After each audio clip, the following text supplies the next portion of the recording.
Thank you. So yes, I'm Michael Mohammed, and I am Opera Parallel's Community Engagement Ambassador. It is a Tony title, I know, but I also work down the street at the Conservatory of San Francisco Conservatory of Music as the director of musical theater, and work in theater and opera around the Bay Area. And I just want to do a quick introduction of our auspicious panel here. Ellie Zara Lay is a surgeon at the Gender Confirmation Center. She's a board-certified plastic surgeon and provides comprehensive gender-affirming care to transgender, non-binary, and gender-diverse patients with a special interest in transgender youth. Nicholas L. Baham III is co-author and co-creator of the Genders and Sexualities and Communities of Colors degree program in Ethnic Studies at California State University, East Bay. His academic research focuses on African American religious experience, sexuality, and artistic expression. Hadleigh Adams was first introduced to Bay Area artists as a Marilla artist and San Francisco Opera Adler Fellow. Among his extensive performance history, he has performed at London's Royal National Theatre, the Nederlandse Reichsopera, and the Lincoln Center Festival, as well as the LA Philharmonic, as well as Opera Parallèle. Today's conversation, from the first gay character in a Disney movie in 2017 to Jean Cocteau's relationship with his leading man Jean Marais in 1946, to Howard Ashman writing his timeless songs while dying of AIDS in the 90s, Beauty and the Beast has a deep queer history. Using the classic tale as a leaping point, tonight, Opera Parallèle and the Academy bring together this panel to explore the themes of identity and perceptions of beauty in the LGBTQ communities. And just so you know, if you don't know the story of the opera or the fairy tale, just in case, Belle takes her father's place in an enchanted castle after he's caught stealing a rose from the castle of the Beast. Belle lives in the life of luxury in the Beast's castle and finds herself drawn to his sensitive nature. In the end, the Beast is revealed to have been a prince put under the spell of an evil fairy. Opera Parallèle's production blurs the boundaries of film and opera and explores the surrealistic dream state of both Cocteau's film and Glass's score. If Belle is the poetic unconsciousness, then the Beast is poetry itself, the conscious soul. Right? So I want to start off, and I've prepped these people a little bit, so this shouldn't be like too mean. But I want to start with Professor Baham, and I wanted to, in Black Studies and in queer theories, we look at gender and sexuality and race as social constructions. So could you talk about identity, the idea of identity, and the synergies of different identities, as we call intersectionality? So you wanted to talk about this with reference to the two films and the production? Whatever floats your boat. Okay, so just to sort of give a little bit of context here, in Black Studies, what Michael is talking about is he's wanting me to bring in some of our ideas of intersectionality, which is an idea that was developed by Kimberly Crenshaw, the Black feminist notion of overlapping identities, racial, gender, sexual identity, disability, whatever, and how all of those different identity constructs can operate at one time, potentially, or how an individual can walk through a variety of different social settings and be privileged or not privileged, relatively speaking, depending upon what identity construct is in the majority or in the minority. So it's entirely possible for somebody, thinking through an intersectional lens, it's entirely possible for somebody to walk in one social context and find themselves marginalized, and then walk into another and then find themselves, as I mentioned, in the majority. With respect to Cocteau's film and the Disney film, and then your production, one of the things that kind of interests me in terms of queer identity is that maybe we could talk about, or at least I want to talk about two things during the course of our proceedings. One is queer representation, but then the other is the sort of active, the verb of queering. In other words, we've got the backstory on one level, queer representation of Cocteau and Marais, their relationship. First gay character in a Disney film who unfortunately is named LeFou. I think that that's something that needs to be critiqued. And then in terms of queering, I think we should spend some time today talking about critiques of heteronormativity, cis male identity, and then particular male tropes. Like, for example, I'm sure that it's occurred to most of you that this is a story about, that the premise is imprisoning a woman and she's going to ultimately fall in love with you. Which seems like this crazy male fantasy, right? And yet I think that Cocteau's film, and maybe to a lesser degree, but also the Disney film, provide a critique of that. I think it's stronger in Cocteau's film. And there are particular lines in that film that express the degree to which Belle is supposed to be more in control. So I do want to spend some time talking about that and kind of using that Black feminist intersectional lens maybe to add some spice to that. So I hope I answered, at least for a beginning, an opening salvo for you.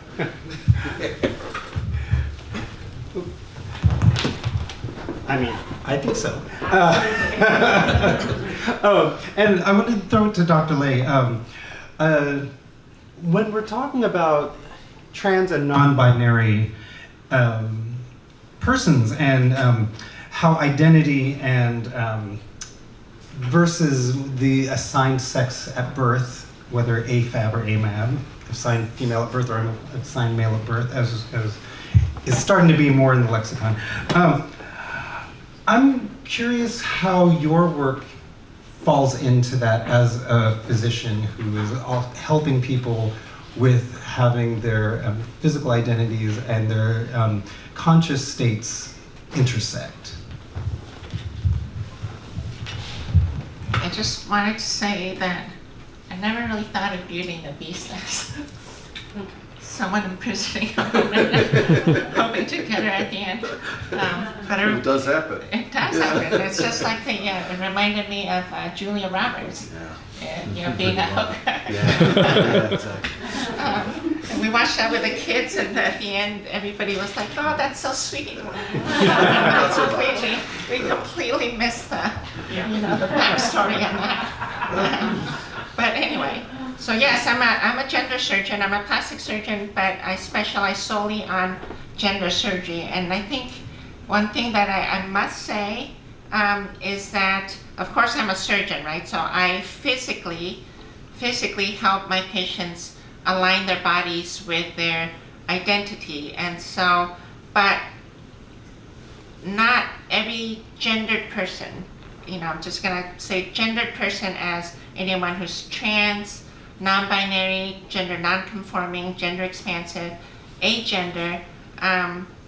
Not every person has to have the body, I guess, fall into what the general public thinks they should have. And so that's the very, very first thing, is that not everybody needs surgery to be who they are and be happy with their identity. But for those, and I would say that it is the majority of folks that come through my office. Of course, they've already been through mental health, the medical side of their transformation and their journey, and kind of what a lot of people, I think, misunderstand is that surgery is the end all. It's the very last thing, and once you have surgery, life is just happy and it's great, and that's not true. This journey of transformation doesn't just end with surgery, and of course I do provide each individual, I suppose anatomically anyway, and physically, the body that aligns with their identity and their gender and self-expression. And so, but it keeps it's a journey. So it doesn't just end until we end. And preferences, even one's own identity, can change. And I can say that even for myself, having been through the journey and still going through the journey, that I'm not the same person I was 5 years ago, and certainly not longer than that, 20 years ago. I definitely wasn't the same. I'm not the same person. but yeah, so that's, you know, I'm the provider that helps those that need their bodies to align. That's what I give them. And Hadleigh, I wanted to talk about this, going off of this idea of journey and transformation, because I think in this opera there is this transformation of, is this working? Coming and going. Well, I will use my opera voice. This idea of transformation of the beast going from one state and then sort of combining this role, the soul of the beast with the physicality of Avenant and this, you know, who is beautiful, who is not, and as in preparing today, I read an old article from the Bay Area Reporter from a long time ago, so I won't quote too much. But you just talk about your own journey. I know. Yeah. You all talk about your own journey and all Yeah. all of our journeys, going into stepping into adulthood as gay people, as queer people. Yeah. And I, as a director, often think that the magic happens where the performer and the character intersect. So I'm curious about your own sort of working on this character of the beast and where maybe you and this character intersect, or these characters you play, because you do technically play more than one character in this show. Yeah. I'm just going to see if that works. Okay. I think, are we okay? Are we good? We're good. We're good. Is it okay? Do you mind? Okay. I'm going to try. Okay. Okay, I'm going good. to try that. We're okay. But just for a second. Otherwise, it's so I think it's thank you. One of the, I think, great parts about getting into a role is one of the first things I do is I look at everything that's said about my character by everyone else in the opera. So I write down what the character's name, my relation to them, and what they say about me. And then at the end of all of that, as the beast, you have this list of disgusting names, awful caricatures, things said about you. And then you write down what you say about yourself. And in most shows, we don't talk a lot about how we view ourselves. And in this piece, my favorite line, which I think any queer person growing up can relate to, he says, Je suis un monstre, mais mon cœur est bon. I'm a monster, you'll call me a monster, but my heart is good. And every time I think about that, I get, it can be very easy to take those things, those cruel things said about you, and you can say, yeah, you say I'm this, but I know my heart is good. You call me ugly, terrible, deceitful, a disease on society, but my heart is good. And so for me, that's the point where no matter how much is said about him and to him and hurled at him, the one thing he holds on to is nothing about who he is on the outside, but it's what he knows to be inside. And so I guess for me, coming to a piece like this, it's a great, as you say, it is difficult because, you know, he's like, I'm going to take this woman and she's going to fall in love with me. And it's hard because, you know, when you're playing a role, you have to learn to find a way to love that person. I mean, no one thinks they're a bad person. We all think we're doing the right thing. And we're all fallible, but there's this point in this where I just always stick to that. Like, je suis un monstre, mais mon cœur est bon. And it's just so vulnerable for this beast, as he's perceived to be, to still know his innate goodness. Yeah. Mm-hmm. Yeah, and I think in this, once again, in this opera, because there's the differentiation between what he says, what the people who don't like him say, and then how Belle Yeah. supports it, and when she goes back to the family, and then is like, no, but he's nice, he's treating me well, Yeah. he's not a savage like you always say. Yeah, eventually, yeah, because when he has this line, he says, you know, you flatter me like you would flatter an animal, and she says really sweetly and earnestly, but you are an animal. And he has this moment of like, there's this 8 bars where nothing is said, and he just like looks down and he remembers, oh yeah, even in grace, people still view you a certain way until they find that way into your heart where they can see you, and you allow yourself to be seen, and they allow themselves to see you without their prejudice. Mm-hmm. Mm-hmm. And I think, Nick, if we can bounce off of that a little bit too, because in certain ideas of thingification, and I think the beast is someone who becomes thingified, who becomes not just the person or the beast, but actually becomes an object, a thing, and it's referred to so often in that. And to circle back to this idea, whether we're talking Black identities or intersectional identities, but there is a thingification that can happen in oppressed minoritized identities. And would you mind talking about that? I think especially within the context of white heteronormativity. So it probably wouldn't surprise you that when I first saw this film, when I was in college, I read Cocteau's film, that is. I read The Beast is Black. Because I knew a lot about the association of black sexuality with bestial sexuality. So it made perfect sense to me. And then in that context, I don't think that's what Cocteau was aiming for, but once a thing is produced, it becomes yours. You appropriate it the way you need to for your own life. And that's precisely what I did, as you both have done with this, especially you in acting through this. You have to make it your own. And but I think then that becomes problematic in the sense that there's a transition at the end back to Avenel or Gaston, depending upon which version you're looking at, as this this perfect blonde white prince, right? And so it's like, okay, but as a black person, that's not what I'm hoping to do.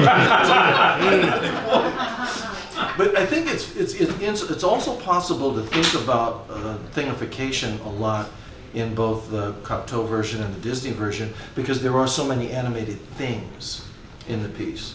And I even, in preparation for our talk, I went and I watched the animated version too. And I began to wonder if the clock and the candle were somehow queered within the Disney, in some sort of subversive way, within the Disney cartoon. And then it started to bother me that they were things, right? And so what the term thingification really means, it's a term that comes from a relatively, well, I would say relatively new, but what that means is like at least 20, 25-year-old discipline in African American studies called Afro-pessimism. And Afro-pessimism is a real sitting with. There are no solutions, but it's a real deep philosophical sitting with the history of black abjection. That is the denial of humanity through chattel slavery, lynching, segregation, et cetera, and literally the reduction of an individual to a thing to be used in production, in enslavement or capitalist labor. And so Cocteau uses things throughout and disembodied parts, right? Like they're the arms that hold all the lamps, right, and the castle, and then there are the faces, that are on every, mantle and whatever. And that also happens in the Disney piece. And I understand this a lot of different ways. One is, okay, this is a dream state, and we should talk about that at some point. I won't talk about that now. But this is You can if you want. Well, no, we'll save it for another question. Everybody's got to have a chance to, So there's the dream state, but then there's also, I don't know that gets translated the way that it should be in the Disney version. It's not quite the same kind of surreal, dreamy, almost like magical space, spiritual space that it is in the Cocteau, in the Disney. I mean, I don't find the Disney thing as spiritual. Maybe just because it's Disney. And that's just my critique of Disney. So I read more of a critique of things in the Disney thing, and wonder what that has to say about the Beast himself, especially if I interpret the Beast as black. Do you think there's alignment between Beast? Oh. That was Freudian. A beast under a spell, and then the castle being under a spell, and there's the thingification of the beast, but there's also the disembodied thingification of the candelabras and the whatnot. That these are body parts. These are. Yeah, there's something about about the beast underscoring the beast's disconnection from humanity. But if you think about it, it's very, from another reading, from another side of this, it's also curious that if I appropriate the beast as an other, right? A black other, or just an other outside of Europe, right? Or other than human, right? Which is all kind of the same thing, sort of conflated in colonial history. The Avenant finds himself through blackness, which is actually very common in America, right? I mean, we've got Baz Luhrmann's piece on Elvis, who finds himself through blackness, right? It's a fairly common trope. And I think racism often obscures our ability to find ourselves through one another and our engagement through one another. And so what that means is that as Avenant finds himself through the beast, you're finding yourself through something that's non-human, right? And it's thingified. It's not really the engagement we're looking for, as we connect with one another, but that is the nature of racial relations in our world. And Cocteau made the film in '46, so it wasn't like, think about what a French person is going through in '46. You've got Algeria is about to, engage in an uprising. You've got all these colonies all over the world. French Indochina, Africa, et cetera, et cetera. Anybody who's done any reading of Sartre knows that weighed heavily on the French consciousness. So I don't think my reading is too far off, actually. Mm-hmm. But I'm only beginning to really get a taste of this now. You forced me into thinking about this. You are welcome. Just cite me in the book, that's all. I will. Slight turn, but not really. Zara, I just want to.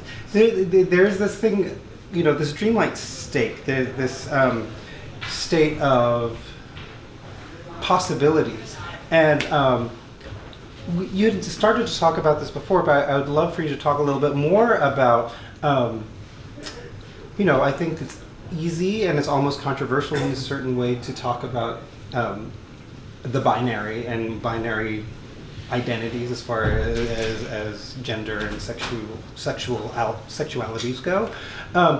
I'm curious what your thought is about, especially your work with people who are not living within the binary, and what are how the work you do supports people who are still looking for affirmation, but outside the binary. Yeah, outside of it. Yeah. So I want to echo some of the things that the other panelists said. That being able to relate to basically the beast, being seen in a negative light, when the beast, himself or themselves, we don't really know, knows that their inside is good. And so, and then I like you, but you're ruining Beauty and the Beast for me. That's actually what you brought me on to do, so I'm sorry.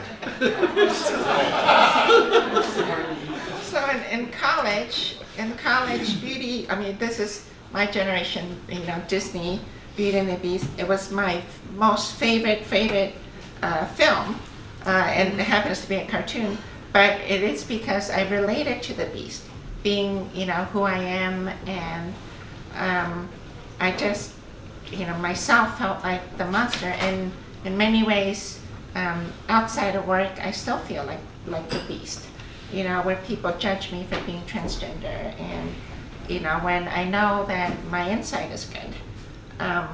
But people don't really see that, once they find out sort of what I am, it doesn't matter who I am. And I think that echoes throughout the community, whether someone's trans or non-binary, gay, lesbian, whatever. But to answer your question, the binary is just no longer relevant, and especially in my world. It's not even a consideration anymore when someone comes into our office. First of all, not just our center, but most major centers around the world and in the U.S., we've just accepted that. There's no binary, and so when someone comes into our office, first of all, it's a safe place. They can be themselves. They don't even honestly have to explain, and that's the beauty of having these specialized centers, is that someone can come in and not have to explain, not like going to the ER, going to a primary care physician, which is a big, big obstacle, not just for the LGBT community, but the trans, non-binary, and gender expansive folks.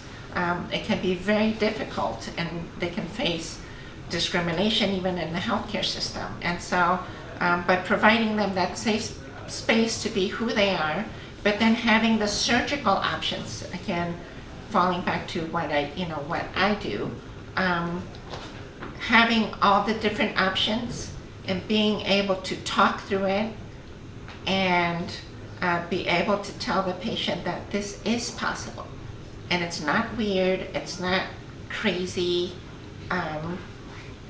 it's perfectly fine to be non-binary, not fall into, if you're, you identify as this, you must have a penis, or you must have a vagina, or you must look this way or that way. And what I've seen actually in reality is that in the past, not even that not that recently, in the last 3 years or so, there's been much higher number of folks coming in identifying as non-binary, especially youth, and not asking for a penis or a vagina, that kind of thing. And so now it's a spectrum. It's a gender spectrum. And that spectrum, not just in the anatomical, physical reality, but in the emotional, personal journey, they don't have to fit into anything. And so I have patients that want features of both, whether we're talking about bottom surgery or the top is, considered one thing and the bottom is another. There are so many different combinations now that, again, I offer, but many other centers offer, to basically support those folks, the non-binary folks, which is wonderful. And it's great for me as a surgeon not to open my own mind about this, and of course I went through my own journey, and it seemed pretty clear at the beginning, and now I've recognized that, I'm somewhere in the spectrum. I'm not, one way or another, and that it's okay. And that was like a big revelation to me, that it was okay not to fit into one end or the other. And so providing that now for my patients is just gratifying. Mm-hmm. And one thing that I, looking at the Gender Confirmation Center website, that I was really intrigued by, and it's a little word, but the word of processes, and that the processes of identity affirmation And I think that, would you mind talking about that a little bit? Because that I know it's, in a way it's small, but it really struck me that it's not just I'm this and I'm stepping into it, but it's the process, it's the set of processes that gets you there, when there. Yeah, I mean, it comes in different forms, and certainly there are those that, you know, come and they've just made up their mind and that's what they are. But throughout the, you know, and it's not just people just show up at the door and say, I'm this and I want this. There is a process, and so it's also, from the medical standpoint, a multidisciplinary system, so that it's not just me that helps the patients. Again, I sort of mentioned some of the other arms that also participate in this. Mental health, not because someone's crazy or I'm crazy for, you know, being who I am, but to help the patients basically find themselves, really, rather than, you know, curing someone or talking someone out of it or something like that. So there's a lot of processes and a lot of steps, and, you know, I think that the best way to sort of look at it is that it's a journey. I go back to the journey, and I can, you know, you can sort of take it any which way and anywhere you want to. Yeah. And it's a non-ending journey, clearly, as you were talking about. Yeah. And there's a, you know, I'm going to come back to this in a second, but I think there's a disruption, you know, especially when we're talking about we're no longer thinking in a binary way. That there is a disruption to our sort of traditional colonialist thinking. So Hadleigh, I know this is in this idea of disruption, and especially with Philip Glass's music as a disruption of classical music,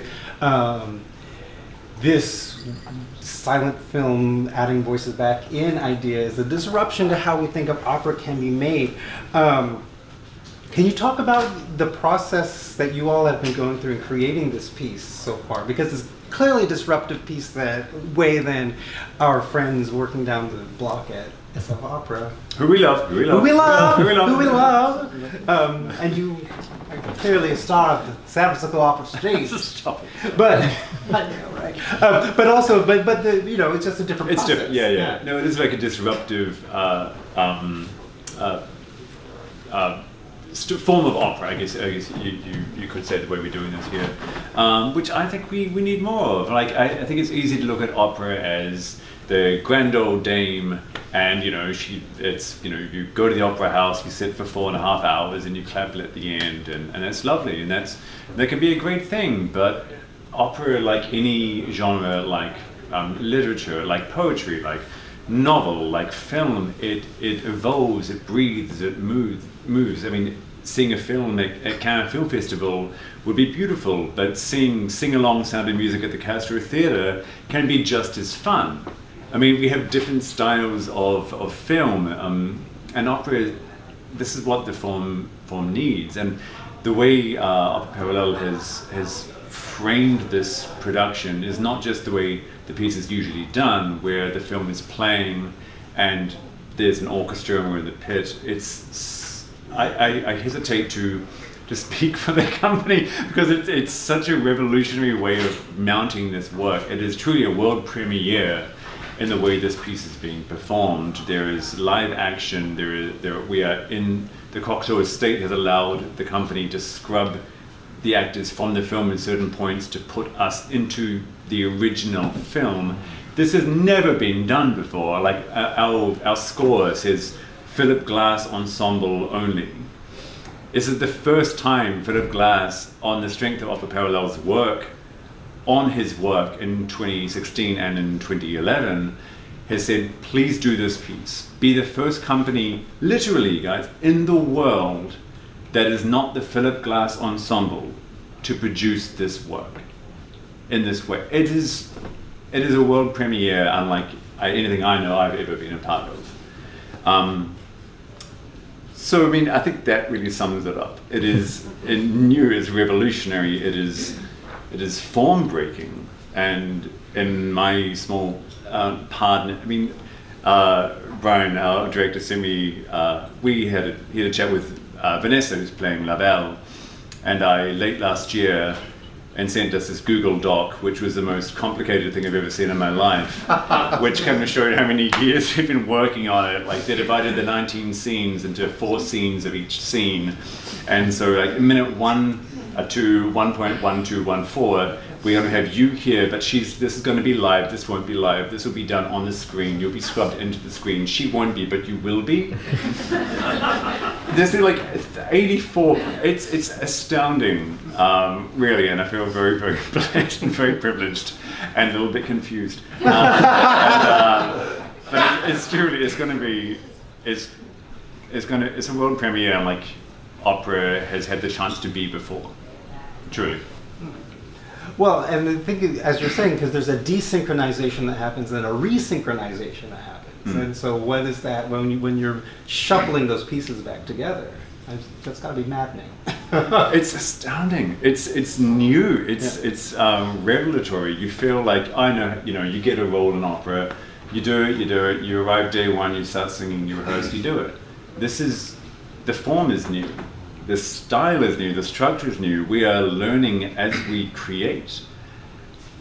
It's not a common thing to be able to do in opera. Our style of rehearsing is very tried and tested over centuries. And what this company is doing is new. And like, just take a second to realize what it takes to make something new of a centuries old form. It's astounding. Mm-hmm. Once again, I think it's bucking up against social norms and social rituals and how we expect them, and going into a jazz space on top. And what is this? Because we're in a new acoustic space, and we're... Isn't it amazing? Yeah. We get to feel something new and different and commune with each other in a way that we don't normally. And I feel that's the best thing about opera. It's music, drama, and the space between all of us. Like the equivalent of this here being an opera, of us being the performers and you're being the audience. It's that space between all of us, that energy in the middle where we all meet and commune and breathe together and exist and see each other in a space where we often don't allow ourselves to let our guard down or our masks off. And that energy just alive in this space together. It's such a privilege. The idea of resisting, and that we're blowing the lid off of any idea of a binary. Where do you find your work as part of that resistance? I would say just being an advocate, education. I give a lot of talks and presentations all over the country. So, and I tell my story, and in a way, try to normalize my community and what I do. And as you know, the world and the reality today is that, the world is against us. I'm kind of a nerd. I wake up to NPR and just about, it's freaking depressing. I swear, every other week, just on my, my news flash, that's what I wake up to. There's some transphobic, LGBT legislation that is actually mentioned on my, 5-minute, wake up news flash. Not enough they must know I'm gay, to like channel that bad news to me. But it's basically through, education, and not just that, but also, basically showing the world that we're not bad. We're just normal people, We're good people, most of us, right? I mean, people are people, right? And just making it normal so that at some point, people find acceptance, recognition of our community, and they just leave us the hell alone, So that's, I think that's important, not just for me as a provider and someone who kind of serves as a positive role model for my community, my community. But, it's awareness, acceptance, at the least tolerance, right? Mm-hmm. Very least. The very least is tolerance. At least. Yeah. Thank you. Slight left turn, not really though. Jean Cocteau said that spirituality is martyrdom. And garçon. And Nick, you wanted to talk about the spiritual aspects of of this work and these pieces. And once again, I think with this idea of resistance and disruption. Would you? I think our other two panelists have also spoken about that too, in terms of transformation, education, kind of counseling you. That's a spiritual process. And there is a spiritual practice. Yeah. And then also the way that you Hadleigh discovered this character. It's a very spiritual journey that you're taking to discover the character and to find yourself within the character.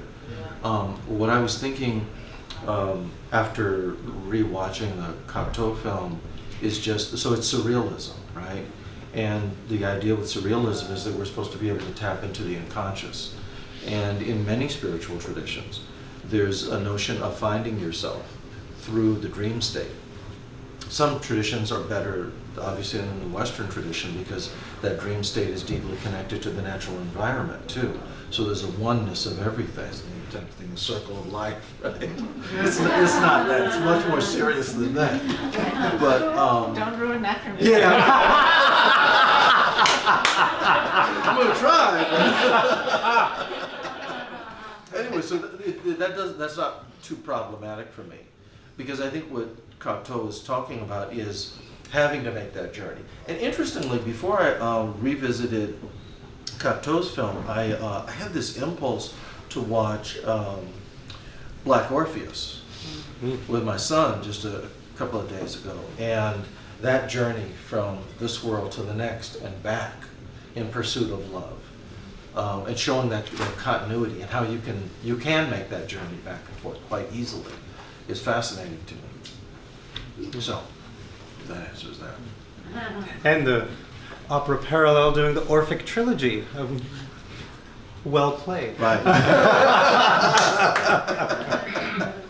But I think also with what you're saying, the dreamscape and this idea of how it taps into our imagination, and I think that's what it is, that we're thinking outside of this quote unquote reality, and we have to imagine this world, and we have to submit to this world that Cocteau creates, that then Glass gives us new sound to.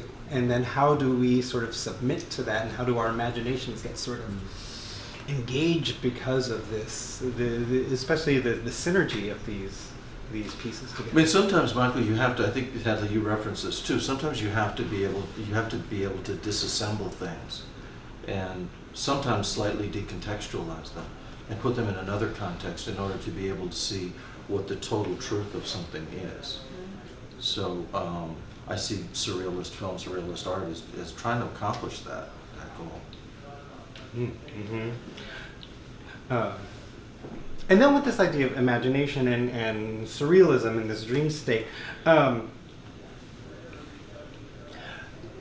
Zara, would you talk about the role of imagination in the work that you do? Because I think there is something about being able to see outside of yourself, to see who you want to be, and to imagine the world that you want to create for yourself and the person you want to create for yourself.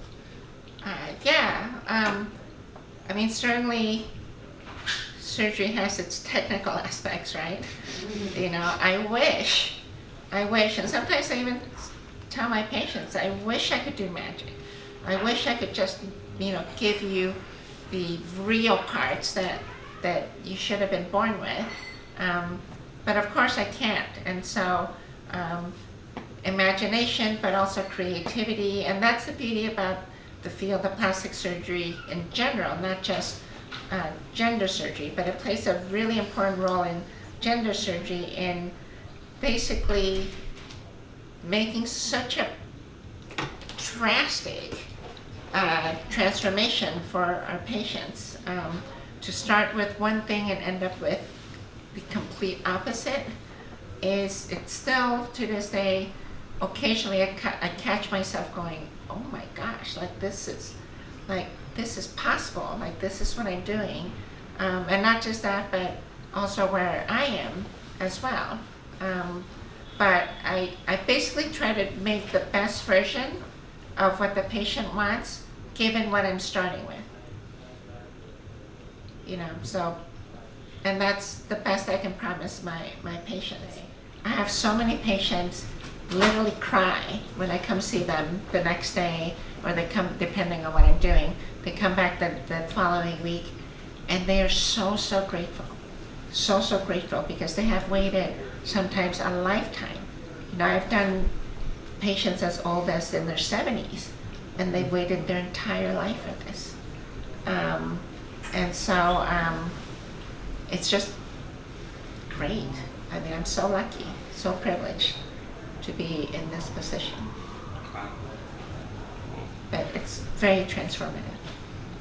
Yeah. And Nick, in this idea of, in Black studies and queer studies, I think there's often there's this base level of idea of liberation as part of it. And I think in our current world, with over 300 legislatures being, anti-queer, anti-trans, when we see these racial, these things that are targeting racialized bodies, targeting women's bodies, I would love to hear your thoughts about liberation versus alienation and how these things work together in a modern context. Yeah, it's. I'll be honest with you. In answering that question, I'm still super pissed about the Supreme Court. So I'm still processing. Yes, I'm still processing through my anger, and I'm also bracing for things that are going to happen, things that are going to hurt people that I know. But the only thing that I keep thinking about is that when these things have happened, human history, American history, people fight back. I grew up in the city. I was born and raised in San Francisco, born in 1965. So I lived through a lot of the things that were happening here in terms of gay liberation, but also Black liberation, people of color in general.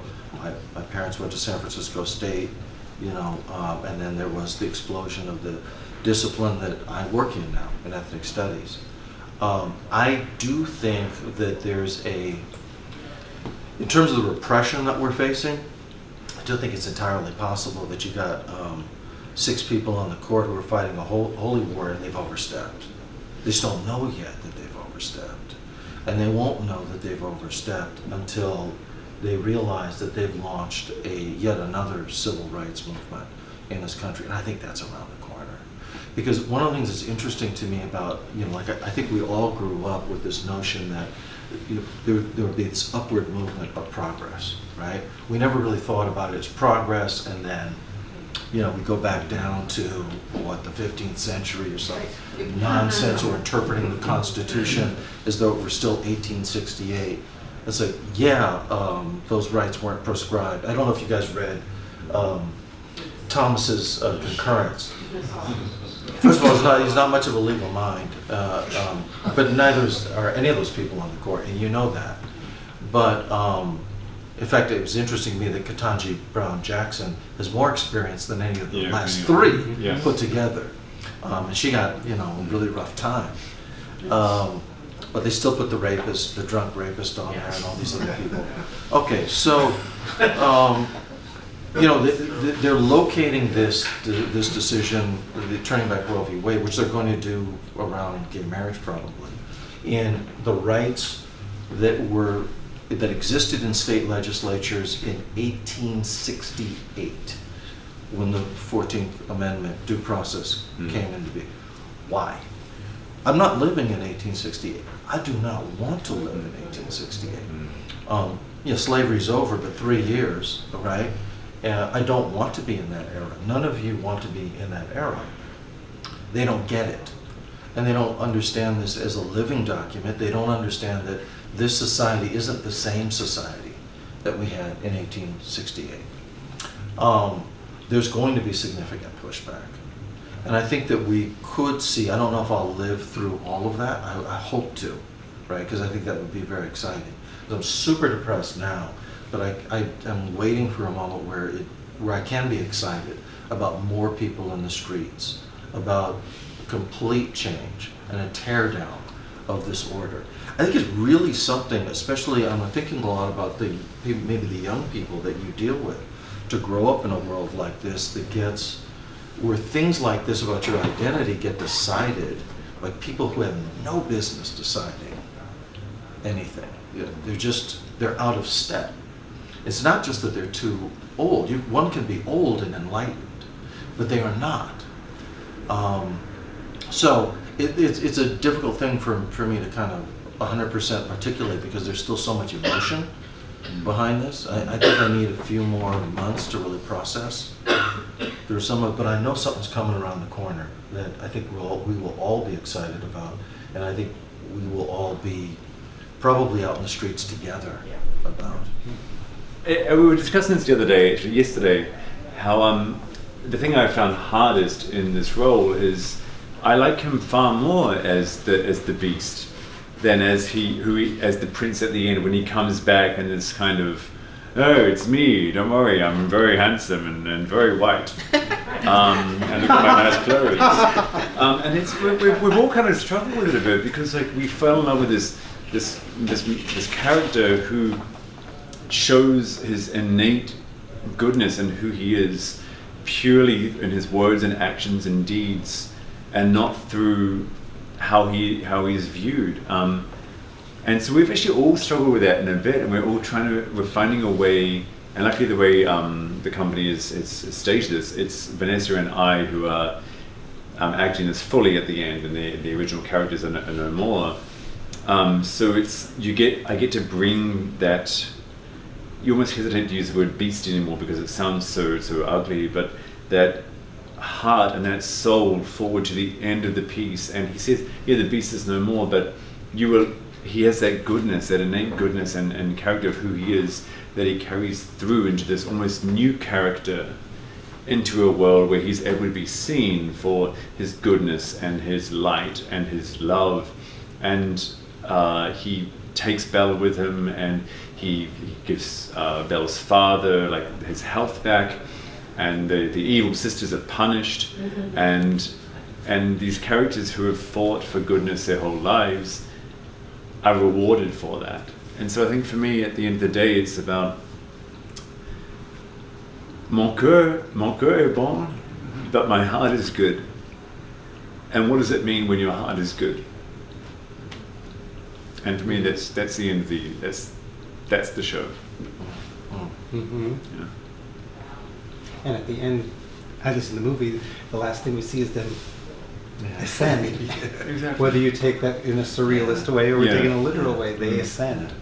And because of the goodness that he, yes, and then the goodness of both the physical and the conscious poetic soul are finally melded into one. And her goodness as well. And her good. Yeah. Yeah. All she wants is a rose. Gets her dad in trouble, but that's all she wants.